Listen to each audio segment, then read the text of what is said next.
Good evening. आज हम Karnataka MBBS की बात करते हैं जो 2024 का फॉर्म आउट चुका है, जिसमें आपका फर्स्ट टाइम ये फॉर्म ओपन होंगे। इसके बाद आगे बिल्कुल ओपन होने के कम चांस है। इन्होंने मेंशन कर रखा है बुलेटिन में अपने, जिसमें मेंशन करा हुआ है कि ये फर्स्ट टाइम ही ओपन होंगे, आगे इसके सिर्फ काउंसलिंग होगी।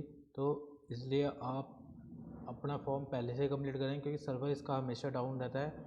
तो याद रखें, कर्नाटका का जो सबसे कम लो बजट और कम स्कोर है, उसमें भी ज़्यादा चांस रहते हैं आपके। और हर साल देखो क्राइटेरिया चेंज होता रहता है। इस साल भी आपका सबसे, और इसमें आपको फ़ीस भी सबसे कम है, जिसमें आपको स्टार्टिंग 45 लाख या 5 ईयर्स वो 4.5 साल की, जिसमें आपका कवर हो जाता है पूरा। इसमें मेडिकल भी है, आपकी बीडीएस भी है, आयुष भी है और वेटरनी भी है। बस इसमें एक बार कन्फ्यूज ना हो कि वेटरनी का हमें एग्ज़ाम देना है कि नहीं। देखो वेटरनी का इसमें नीट बेस पे नहीं होता, सेट बेस पे होता है। तो इसका कर्नाटक का सेट होता है, वो आपको अप्लाई करना पड़ेगा। इस बार ऑल इंडिया के जितने भी बच्चे हैं वो एलिजिबल हैं इसके सेट के लिए भी। लास्ट ईयर तक एलिजिबल नहीं होते थे, इस साल इन्होंने एलिजिबल कर दिए हैं। तो इसलिए जितना हो सकता है उतना फॉर्म इसमें आप अभी से फिलअप करके चलें, क्योंकि लास्ट मोमेंट का वेट ना करें। 10 फ़रवरी लास्ट डेट है इसकी 2024, या आगे डेट एक्सटेंड होने के कोई चांस नहीं है। अगर होते भी तो आपको हमारी तरफ से अपडेट्स आ रही है। हमारा चैनल भी सब्सक्राइब कर लेना, जिससे आपको सारी इन्फॉर्मेशन अपडेट्स मिल जाएँ। यह हमने सबसे पहले ही फॉर्म आपको अपडेट कर दिया था। जो भी हमारे से जुड़े हुए हैं मेडिकल के स्टूडेंट, उनको उन्होंने पहले ही फिलअप कर लिया। अगर आप ये आपके हेल्प के लिए एक फॉर्म फिलिंग की स्टेप बाय स्टेप एक वीडियो बनाई जा रही है, जिसमें आपको ईजिली फॉर्म फिलअप कर सको। और कोई डाउट है तो कमेंट में मेंशन करके आप, कोई भी डाउट है तो कर सकते हो कमेंट, और उसमें सारी इन्फॉर्मेशन आपको उसके थ्रू, और डिस्क्रिप्शन में हमारा नंबर है उसके थ्रू आपको प्रोवाइड हो जाएगी। तो आप स्टार्ट करते हैं फॉर्म हमारा, जिसमें सारी इन्फॉर्मेशन आपको बताई जाएगी। इसमें ये आपको लिंक पे क्लिक करना है। लिंक पे क्लिक करते ही आपका फॉर्म ओपन हो जाएगा। ये सब फॉर्म है 2024 का। देखो यूजी नीट मेंशन है यहाँ पर। इसमें घबराए नहीं कि लैंग्वेज का ये इशू है। तो इसमें देखो सबसे पहले 2 लिंक दे रखे हैं। एक proceed to login to registered user, जिसने रजिस्टर्ड कर लिया उसके लिए प्रोसीड टू रजिस्टर्ड यूजर पे करना है। जिसने नहीं किया तो proceed to registration for new user. ठीक है, न्यू यूजर पे क्लिक करते हैं तो फॉर्म ऐसे ओपन होगा। और ये डिटेल आपको जैसे जैसे आपको पूछा जाएगा, ये आपको 2 लैंग्वेज में दी जाएगी। ठीक है, एक कन्नड़ लैंग्वेज में, एक आपकी इंग्लिश लैंग्वेज में। आपको लैंग्वेज पढ़ के उसके बाद आपको फिलअप करनी है डिटेल। ठीक है, यू आर कम्प्लीट SLC, फिर आपने कर्नाटका से 10th करी है कि नहीं वो पूछा जाए इन्होंने। इसके बाद 10th की डिटेल फिलअप करेंगे। इसके बाद आपको वो डिटेल खुल जाएगी जैसे भी आप फिलअप करोगे। ये आपका, ये मैंने एक डेमो दिया है, ठीक है, जिससे आपको सारी डिटेल, ये लिंक आपको, ये रोल नंबर डालने के बाद ये सारा फॉर्म ओपन हो जाएगा। ठीक है,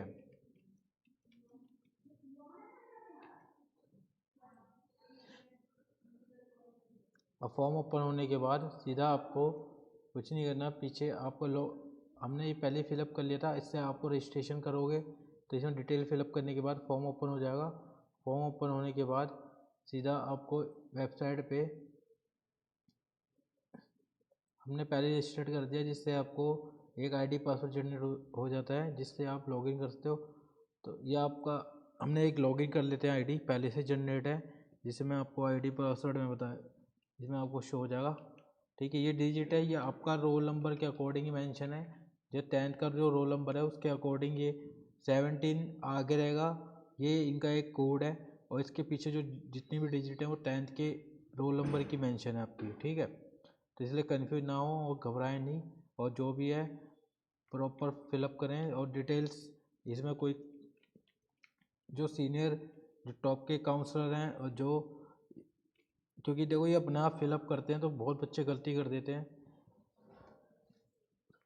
तो अपना गलती कर देते हैं बहुत बच्चे, जिससे उनका फॉर्म गलत हो जाता है, और फॉर्म गलत में उनका पूरा साल वेस्ट हो जाता है। ठीक है, तो ये गलती ना करें, जिससे आपको आगे प्रॉब्लम ना। इसका स्टेप बाय स्टेप पूरा प्रोसेस है, इसका लेंथी प्रोसेस है। अभी फॉर्म फिलअप करोगे, फिर वेरिफिकेशन होगी डॉक्यूमेंट, ये सब कुछ ऑनलाइन है, ऑफलाइन कुछ नहीं है।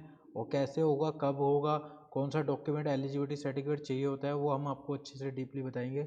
अगर आप हमारे सेंटर विजिट करते हो, इसमें आपको पूरा प्रोसेस, फॉर्म फिलिंग, गाइडेंस, सारी इन्फॉर्मेशन, और ये टॉप के जो कॉलेज हैं जो इस साल भी ओपन हो रहे हैं, कुछ नए कॉलेज, और लास्ट ईयर कितनी कट ऑफ गई है MBBS की, BDS की, आयुष की, वेटरनरी की, तो वो सारा डीपली आपको बताए जाएंगे जो टॉप के काउंसलर हैं। तो आप हमारे साथ जुड़ सकते हो। ये मैंने लॉगिन करा है। लॉगिन होने के बाद ऐसे फॉर्म ओपन हो जाएगा। फॉर्म ओपन होने के बाद आपको यहाँ डिटेल सारी मेंशन शो हो जाएगी। जो डिटेल हमने पहले ही फिलअप कर रखी है, ये इसमें आपको नाम डालना है अपना फर्स्ट नेम, ठीक है, और इसमें आपको यहाँ फादर नेम हो गया आपका, और यहाँ पर मदर नेम हो गया, और यहाँ डेट ऑफ बर्थ डालनी है आपको, फिर आपके जेंडर सेलेक्ट करना है, फिर मोबाइल नंबर सेलेक्ट करना है आपको, अपना टाइप करना है, वही करंट एक्टिव मोबाइल नंबर दें जिससे आपको क्या कहते हैं फ़ोन नंबर पे वो आए, ठीक है, सारे मैसेज अपडेट होते रहें टाइम के अकॉर्डिंग। और इसमें ईमेल आईडी भी ऐड करनी है आपको, ठीक है।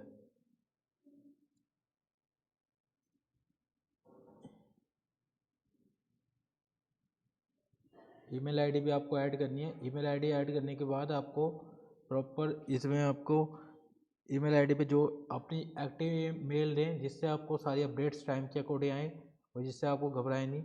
और डिस्ट्रिक्ट वही सेलेक्ट करें जो आपका, देखो इसमें ऑप्शन आते हैं, और यहाँ आउटसाइड कर्नाटका है तो आउटसाइड कर्नाटका करें। जो अदर स्टेट से बिलोंग करते हैं, जो कर्नाटका स्टूडेंट है वो कर्नाटका ही करें, अदर ना करें, ठीक है। फिर इसके बाद अपना स्टेट करें। मेरा दिल्ली है, मैंने दिल्ली कर दिया सेलेक्ट। फिर तालुका में आपका, ये आपका डिस्ट्रिक्ट है, ठीक है, डिस्ट्रिक्ट और तालुका है आपके वही होता है। और यहाँ आउटसाइड कर्नाटका मैंने कर दिया, मैं दिल्ली से बिलोंग करता हूँ। एड्रेस है मेरा पश्चिमी न्यू दिल्ली है, मैंने वो कर दिया मेंशन। जो आपका प्रॉपर एड्रेस है आधार कार्ड है वही मेंशन करें, कोई मिस्टेक ना करें। और यहाँ फिर आपका पिन कोड डालें। फिर क्वालिफिकेशन में जो आपकी 12th पास आउट है वो मेंशन कर दें, ठीक है। कहाँ से इंडियन नेशनलिटी क्या आपके इंडियन है वो कर दें। रेजिडेंट आप इंडिया में रहते हो, यहाँ 2 ऑप्शन आएंगे, नॉन रेजिडेंट ऑफ इंडिया, जो NRI के लिए, जो NRI स्टूडेंट होता है उनके लिए, आपके लिए नहीं है। रेजिडेंट ऑफ इंडिया कर दूँगा। फिर इसके बाद सेलेक्ट रेजिडेंट कंट्री, इसके वहाँ ऑटोमेटिकली आ जाएगा। फिर रिलीजन में आपको हिंदू मेंशन करना है, जो भी आपके रिलीजन है वो मेंशन करना है। मदर टोंग में देखो यहाँ सारी लैंग्वेज दे रखी है, अगर हिंदी नहीं है तो आपको अदर लैंग्वेज करनी है। फिर अदर करने के बाद सेव कर देना है, ठीक है। डिटेल फिलअप करने के बाद ये डाटा सेव हो जाएगा। फिर आपको नेक्स्ट पेज पे जाना है। नेक्स्ट पेज पे जाने के बाद आपको ऐसे ओपन हो जाएगा, यहाँ डिटेल फिलअप होगी सारी।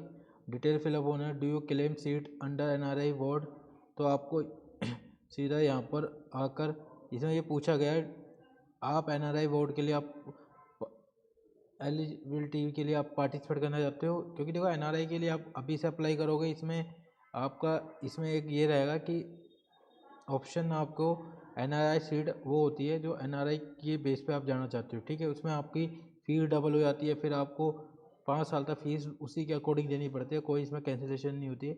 और एक बार कर दी गलती से वो बहुत बड़ी मिस्टेक होती है, तो इसलिए आप इंडिया का ही चॉइस करें, ठीक है, तो नो कर दें। और टोटल नंबर ऑफ स्टडी, अगर जिसने बच्चे ने कर्नाटका से स्टडी करी है 1st से लेकर 12th तक, अगर कर्नाटका में, तो वो जो भी इसने करी है स्टडी जहाँ से भी, तो वो आपको सेलेक्ट करनी है। अगर नहीं करी तो 0 कर दो, ठीक है, कोई इशू नहीं है। और क्वालिफाई एग्ज़ाम, आपने कहाँ से क्वालिफाई एग्ज़ाम किया है, जिस स्टेट से किया है वो मेंशन करना है आपको। इसके बाद क्वालिफाई एग्ज़ाम में आपको इसके बाद कि किस स्टेट से करा है, इसमें आपको 12th क्वालिफाई एग्ज़ाम बोर्ड पूछा है इन्होंने। आपने CBSE इन कर्नाटका से करा है या CBSE इन आउटसाइड कर्नाटका, तो जिस बच्चों ने अदर स्टेट से करा है या CBSE बोर्ड से किया तो CBSE आउटसाइड कर्नाटका कर सकते हैं, जो भी बोर्ड हो वो आपको करना पड़ेगा। तो इसलिए अब इसमें अब ये पूछा गया है your mother tongue and other your parents mother tongue is Kannada, तो ये पूछा गया, देखो ये ऑप्शन दे दिया है कि अगर आपके पास डोमिसाइल है तो यस कर सकते हो, अगर नहीं है तो नो कर सकते हो। तो उन बच्चों को बेनिफिट मिल जाएगा जो इसमें जाना चाहता है गवर्नमेंट और प्राइवेट के लिए, ठीक है। गवर्नमेंट में यही है, डोमिसाइल मांगते हैं, ये आपको पहले से पता हो, इसमें आपको पहले बताना है। और आगे इसमें आपको कैसे पार्टिसिपेट करना है, क्योंकि देखो अदर स्टेट वालों की कुछ फॉर्मेलिटी होती है, कुछ एलिजिबिलिटी सर्टिफिकेट होते हैं, वो आपको बनवाने होते हैं। अगर वो नहीं बने तो टाइम के अकॉर्डिंग तो आपका ये एडमिशन रुक सकता है। अगर एडमिशन हो भी गया, सीट अलॉट भी हो गई, तो भी आप नहीं ले सकते जब तक वो सर्टिफिकेट नहीं है। अब यहाँ पर ये पूछा गया है आपने 7 ईयर से बिटवीन 1st से 12th तक आपने कन्नड़ लैंग्वेज की आपने बोली है या आपने वहाँ पर रहे हैं या आप बिलोंग करते हैं फादर मदर, या तो उसके अकॉर्डिंग है तो यस कर दो, अगर नहीं है तो नो कर दो। सर्विस पूछी है इन्होंने। देखो अगर आपके फादर कर्नाटका में जॉब करी है इन्होंने, तो उसके अकॉर्डिंग आप वो कर सकते हो, अगर नहीं है तो रहने दे सकते हो। इसमें आप देख सकते हो कि इसमें आपको 12th की डिटेल ऑलरेडी फिलअप आ गई है, क्योंकि रजिस्ट्रेशन जब करते हो तब 12th का रोल नंबर मांगता है, उसका ऑटोमेटिक वो यहाँ मेंशन हो जाता है, ठीक है।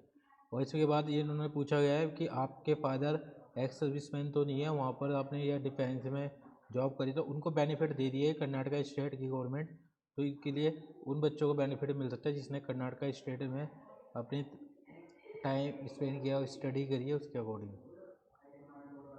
कि सेंट्रल गवर्नमेंट एम्प्लॉई, अगर कोई सेंट्रल गवर्नमेंट एम्प्लॉई है उनको भी बेनिफिट मिल जाएगा वहाँ से, ठीक है।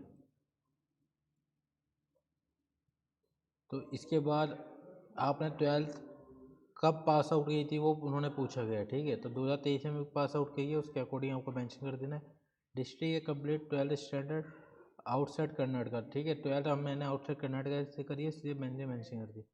तो आपका स्कूल कौन सा है, गवर्नमेंट है, प्राइवेट है, सेमी गवर्नमेंट है, वो मेंशन करना है आपको, ठीक है। तो यहाँ मैंने प्राइवेट मेंशन कर दिया ऑटोमेटिक, ठीक है। इसमें ऑप्शन आएंगे जो भी आपके हैं उसके अकॉर्डिंग कर सकते हो। आपने पहले नीट का पेपर दिया है तो उसके लिए यस या नो ऑप्शन आ रहा है, वो कर सकते हो, ठीक है। ईयर ऑफ पेरेंट्स ये आपको फिलअप नहीं करना है, क्योंकि पुराना ये पूछा गया। अगर आपने सेट देखा तो उसके बेस पे भी आपको एक और बेनिफिट्स आपके कैसे मिलेंगे वो मेंशन कर हो सकते हैं। तो आपने लास्ट ईयर सेट दिया है, कब दिया, कौन से ईयर में, उसके अकॉर्डिंग पूछा है।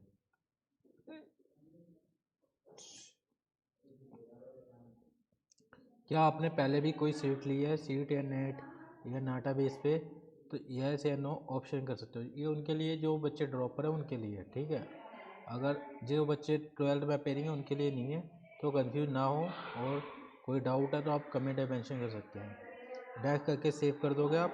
सेव करने के बाद पहले फिर नेक्स्ट पेज पे जाना है आपको, ठीक है। नेक्स्ट पेज पे जाने के बाद ये सारे ऑप्शन रिजर्वेशन के खुल जाएंगे। जिस बच्चों के पास अगर कर्नाटका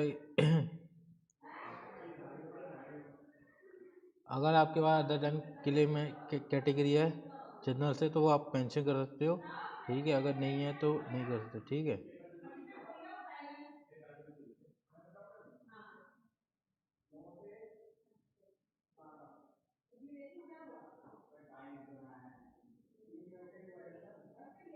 ठीक है, एनसीसी सर्टिफिकेट है तो यहाँ कर सकते हो, अगर नहीं है तो नो कर सकते हो, ठीक है। सेव करने के बाद आपको आगे बढ़ जाना है। आगे बढ़ने के बाद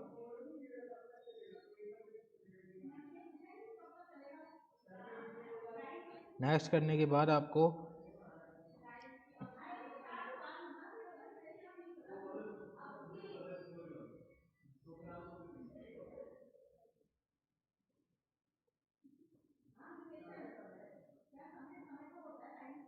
ठीक है, इसके बाद यहाँ पूछेगा स्टडी डिटेल। आपको पूरी फर्स्ट से लेकर 11th तक की डिटेल फिलअप करनी है, जो आपने फर्स्ट, क्योंकि देखो ये मस्ट है। इसके भी अगर ये नहीं है डिटेल तो आपको कौन सा ऑप्शन है, तो क्या आप कर सकते हो, उसके लिए आपको अच्छा डिपली बताइए। ये डिटेल पूरी फिलअप कर देनी है। आपने कहाँ से 12th करी है, किस बोर्ड से करी है, वो मेंशन कर देनी है, ठीक है। क्योंकि फर्स्ट तो देखो बोर्ड से होती नहीं है, 10th और 12th बोर्ड से होती है, तो वहाँ मेंशन है कि किस बोर्ड से करिए। सीबीएसई आउटसाइड कर्नाटका वो मेंशन कर दोगे। तो पहले जैसे भी होगा वो सेव करते जाओगे, ठीक है। यहाँ आपको स्कूल का पूरा नाम लिखना है जो भी है, और विद एड्रेस, ठीक है। तो कन्फ्यूज ना हो। मैं अभी ये शॉर्ट में कर रहा हूँ आपको, जिससे वीडियो, इससे आपको फर्स्ट आपने 2012 में करी है, ठीक है। तो उसके अकॉर्डिंग मैं ये डिटेल फिलअप की पूरी डिटेल फिलअप करनी है। पूरी डिटेल फिलअप करने के बाद आपको यहाँ नेक्स्ट, यहाँ पर ऑप्शन आएगा, फिर नेक्स्ट ये सेव करके सारी डिटेल नेक्स्ट कर दो, ठीक है। सेव करने के बाद नेक्स्ट हो जाएगा। नेक्स्ट होने के बाद आपको यहाँ डिटेल पूरी फिलअप करनी पड़ेगी। ये आपको पूछा गया है कि आप एनआरई सीट के लिए जाना चाहते हो, अगर नहीं जाना चाहते तो नेक्स्ट कर दो। अगर जो बच्चे जाना चाहते हैं वो डिटेल फिलअप कर दो, ठीक है। और अकाउंट होल्डर में देखो यहाँ अकाउंट डिटेल फिलअप करनी है आपको, जो भी आपको देखो ये से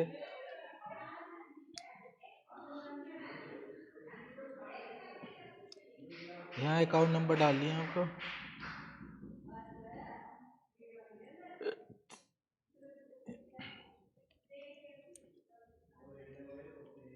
यहाँ एक बैंक का नाम डालना है, अकाउंट का होल्डर नेम आ गया, ब्रांच नेम हो गया आपका, जो भी आपका ब्रांच है, और यहाँ आईएफएससी कोड मेंशन कर देना है।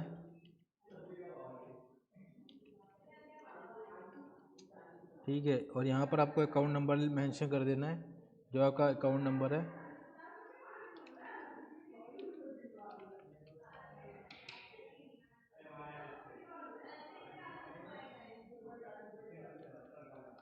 ठीक है, अकाउंट नंबर मेंशन कर देना जो आपका अकाउंट नंबर है, तो वो करेक्ट डिटेल डालें बाई चांस, क्योंकि ये आपको रिफंड आता है इसमें। जो आप फीस पे कुछ भी, जैसे आप सिक्योरिटी मनी पे करोगे आगे जाकर काउंसलिंग टाइम पे, तो वो रिफंड आएगा इसी अकाउंट में।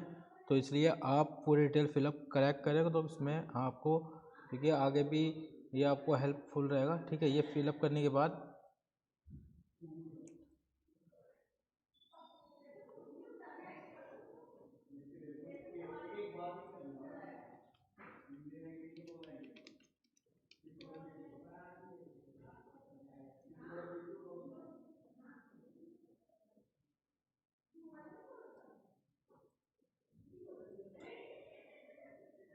ठीक है, आप पिन कोड जो मेंशन है वो कर दो, इसके बाद अकाउंट नंबर डाल दो अपना।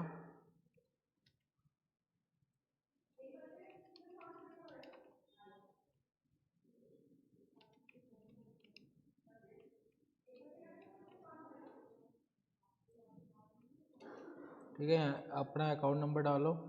अकाउंट नंबर डालने के बाद यहाँ पर सेव कर दो। ठीक है, सेव होने के बाद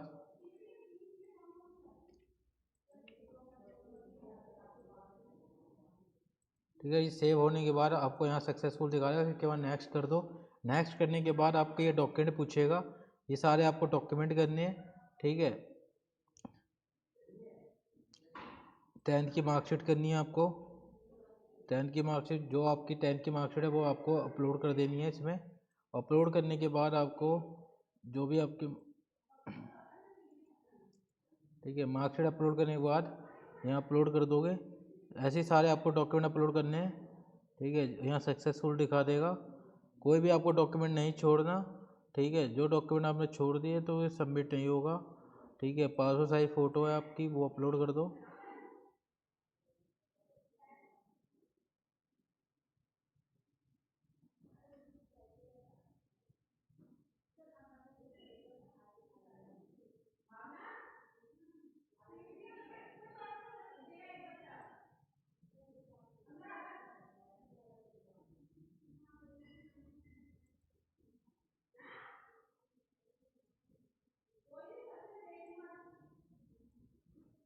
ठीक है, आप अपनी पिक्चर साइज भी कर सकते हो प्रॉपर, और आपको डाउनलोड कर सकते हो। प्रॉपर फ़ोटो लगानी है, कोई ऐसी फ़ोटो नहीं लगानी जिससे आपको, ठीक है,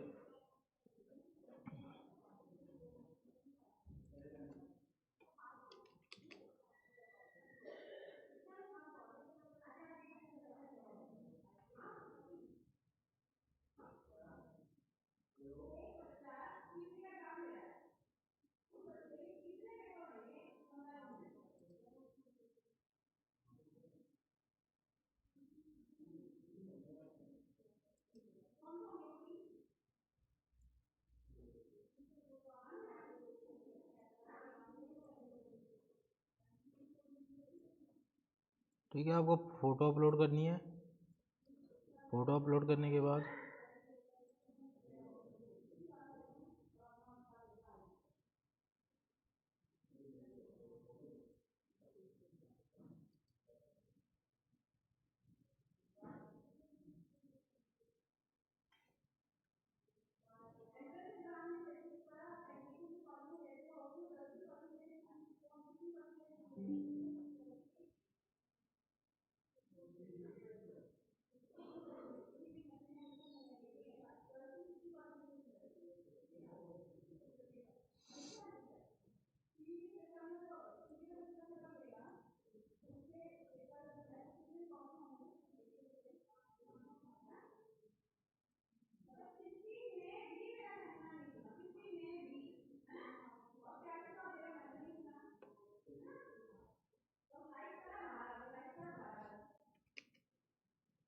ठीक है, अगर फ़ोटो में इशू आ रहा है अपलोड करने में, तो यहाँ रीसाइज कर सकते हो अपनी फ़ोटो। और रीसाइज करने के बाद आपको यहाँ से फ़ोटो अपलोड करने के बाद यहाँ से आप रीसाइड कर सकते हो। और रीसाइड करने के बाद आपके पास दो ऑप्शन रहेंगे। ठीक है,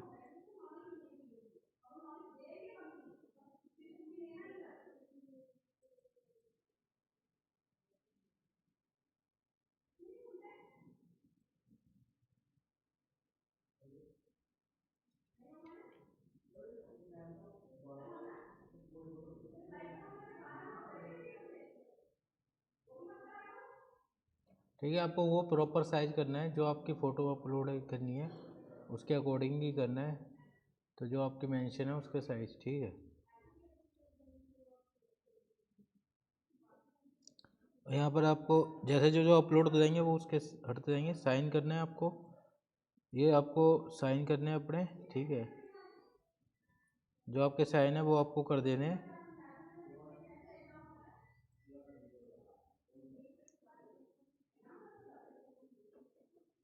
ये सिर्फ एक सैंपल फॉर्म भर रहे हैं, उसके अकॉर्डिंग को बताया जा रहा है। ठीक है। थंब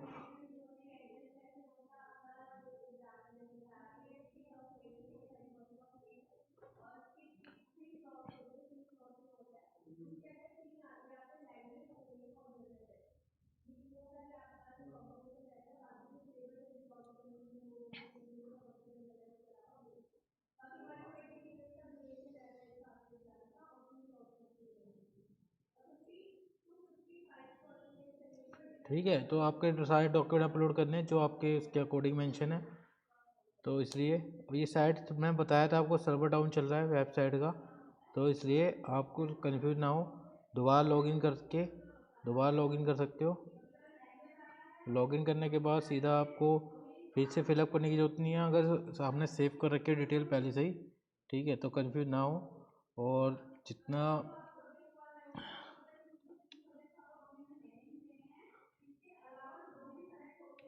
ठीक है, हमने आधी डिटेल फिलअप कर दी थी। ठीक है। अब आपको सीधा कुछ नहीं करना, सीधा नेक्स्ट चलते जाना है, करते जाना है जहाँ तक आपने फिलअप कर दिया है, क्योंकि आप सेव करके चलोगे तो दोबारा आपको फिलअप करने की डिटेल ज़रूरत नहीं है। ठीक है। ये इसलिए पूछ रहा है ये बार बार कि ये थोड़ा ये होता है कि इसमें ना ये सेव डिटेल नहीं होती, इसलिए बार बार ये अगेन पूछता रहता है। तो इसलिए आप जब जितनी बार ये पूछे उतनी बार आप फिलअप करोगे। ठीक है।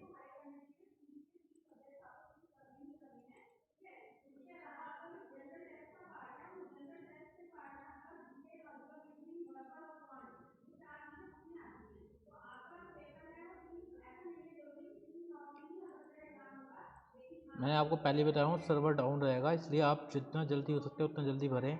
कहीं डाउट है, नहीं फिर समझ आ रहा फॉर्म, तो आप नियर बाई सेंटर हम विजिट कर सकते हैं। हमारे जनकपुरी पश्चिम बिहार पीतमपुरा में सेंटर है। इसमें आपको पूरी काउंसलिंग और सपोर्ट सारा दिया जाएगा, कैसे आपको प्रोसेस करना है। तो इसमें सारी इंफॉर्मेशन कैसे फिलअप करना है, क्योंकि देखो आप जो सीनियर काउंसलर होते हैं मेडिकल के, उनसे आप जुड़ के रखोगे, करके चलोगे पूरा मेडिकल प्रोसेस, तो वो आपको इजीली पूरा अच्छे से गाइड करके चलेंगे।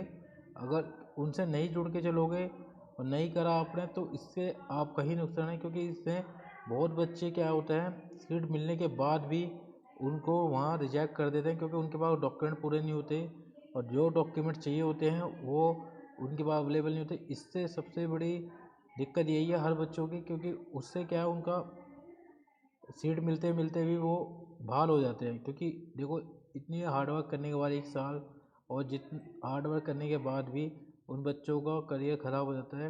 करियर तो नहीं, ये है कि टाइम इतना वेस्ट हो जाता है कि ड्रॉप पे ड्रॉप, ड्रॉप पे ड्रॉप, जिससे उनका एक इच्छा ख़त्म होने लग जाती है कि हम 3 साल का ड्रॉप है, अब हम जूनियर के साथ बैठेंगे, और कितना कैसा फील होता है वो ये बच्चा ही बता सकता है।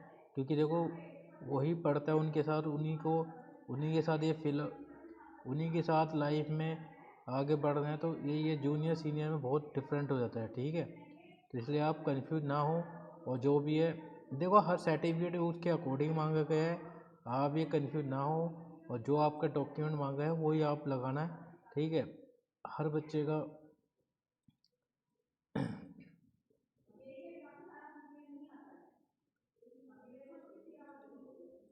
और आपको ये सारे ये डॉक्यूमेंट पूरे फिलअप करके जाएं, स्टार लगा हुआ है। ठीक है। कोई भी डॉक्यूमेंट ना छोड़े, जो यहाँ मेंशन है वही करके चलें। और फर्स्ट से लेकर 12th तक की मार्कशीट, फर्स्ट से लेकर 11th तक की मार्कशीट चाहिए, क्योंकि उसमें देखो डिटेल फिलअप होगी। उसमें आपको अगर नहीं है तो आप स्कूल से कोऑर्डिनेट करके वो करवा सकते हो। अगर नहीं है ऑप्शन तो ये और भी ऑप्शन है। इसके बाद ये पूरे कंप्लीट डॉक्यूमेंट हो जाएंगे, इसके बाद नेक्स्ट आएगा, तो ये पूछेगा आपसे कोर्स कि किस किस के लिए आप अप्लाई करना चाहते हो। देखो यहाँ ऑप्शन पूछ रहा है कि आप सिर्फ मेडिकल के लिए करना चाहते हो, या पैरामेडिकल के लिए भी, या सेट इंजीनियरिंग के लिए भी। ठीक है। तो पैरामेडिकल में देखो एंट्रेंस होगा, इन कोर्स होगा पैरामेडिकल का, और मेडिकल में मेडिकल, डेंटल, आयुष, ये सारे कोर्स कवर हो गए। अगर जिसको इंजीनियरिंग में जाना है, जिसके पास PCM है, फिजिक्स, केमिस्ट्री, मैथ और बायो है, तो वो इनके लिए भी एलिजिबल है, ठीक है। वो ऑप्शन लेकर चल सकता है, मगर एंट्रेंस देना कंपलसरी है। फार्मेसी, नेट्रोपैथी, एग्रीकल्चर, ये इसके लिए आपको एंट्रेंस देना पड़ेगा, नर्सिंग और वेटरनरी के लिए भी, ठीक है। तो अगर वेटरनरी के लिए भी जाना है तो इसमें आपको एंट्रेंस के लिए अप्लाई करना पड़ेगा, ठीक है। और ये अगर एग्रीकल्चर के लिए जाना है तो एग्रीकल्चर का भी कर सकते हो। आर्किटेक्चर का करना है, आर्किटेक्चर भी कर सकते हो, और एग्रीकल्चर का इसी में कवर हो जाएगा। जो आपकी फ़ीस होगी वो उसके अकॉर्डिंग यहाँ मेंशन हो जाएगी, ठीक है। टोटल इतनी फ़ीस है वो उसके अकॉर्डिंग है, ठीक है। Do you want to claim agriculture quota? No, ठीक है। अगर आपके पास कोटा है तो उसके अकॉर्डिंग कर सकते हो, अगर नहीं है तो नहीं कर सकते, ठीक है। अगर राइट एग्ज़ाम कहाँ पर आपको सेंटर देना है वो कर सकते हो, ठीक है।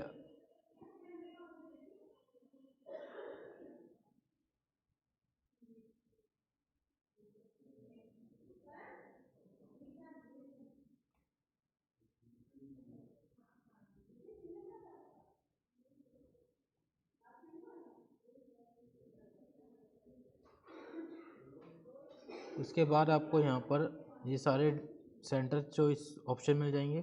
सेंटर फिलअप करने के बाद आपको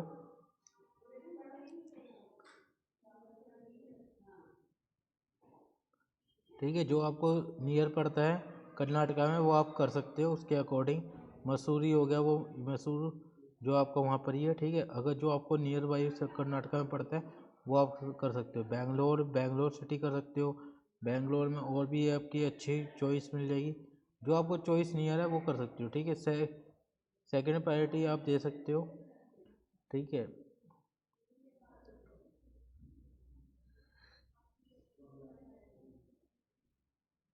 जो नियर बाई पड़ रही है आपको, अगर कहीं से भी बिलोंग करते हो जिससे बहुत इजीली आप पहुंच सकते हो वो कर सकते हो, ठीक है।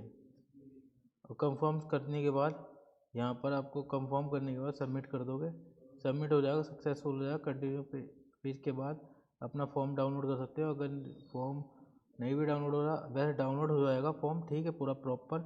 अगर नहीं भी डाउनलोड होता तो उसके अकॉर्डिंग फिर आपको क्या कहते हैं, कोई नहीं, आप वेरीफाई कर लो पूरी डिटेल और पे कर दो। इसके बाद जो पेमेंट है वो पे हो जाएगी। वो आपके पास मोड होंगे, जो भी जिस मोड में आप पे करना चाहते हो वो ऑप्शन है इसके पास। इनके पास credit card, debit card, banking है, इंटरनेट, QR कोड है, UPI है। QR कोड से करते हो तो ईजिली हो जाएगी, ठीक है। होने के बाद आपको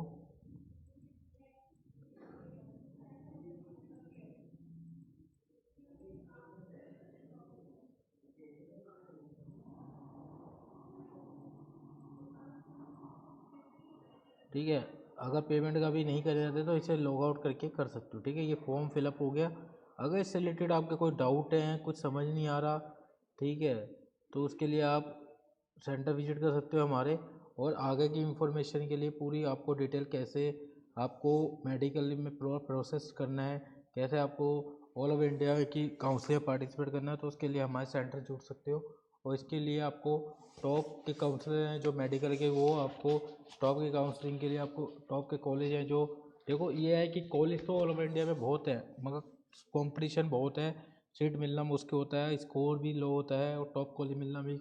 और इसमें बजट भी जो आपके बजट में होता है, जैसे जिसका 45 लाख है, जो को कर्नाटक एक ऐसा स्टेट है जिसमें सबसे कम बजट का कॉलेज होते हैं इसमें। और अगर आपको ये चांस आपने गंवा दिया तो दोबारा ये फॉर्म फिलअप भी नहीं करवाओगे।